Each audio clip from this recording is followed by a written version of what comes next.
তো গাইস, প্রথমে তোমরা এই ফানি ভিডিওটা দেখে নাও, এরপরে আমরা এই ফানি ভিডিওর ফানি কমেন্টগুলো পড়বো।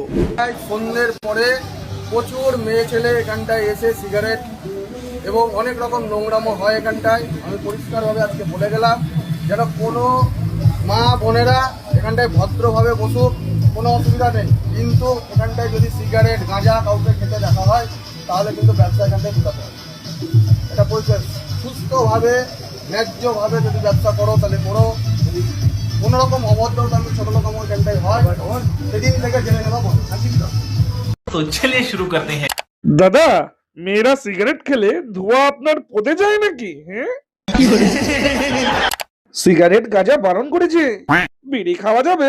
হ্যাঁ হ্যাঁ। দাদা, আপনিও রাতে মদ খাবেন না, প্রমিস করুন।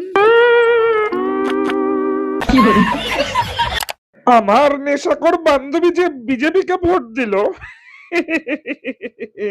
टपाटप टपाटप टपाटप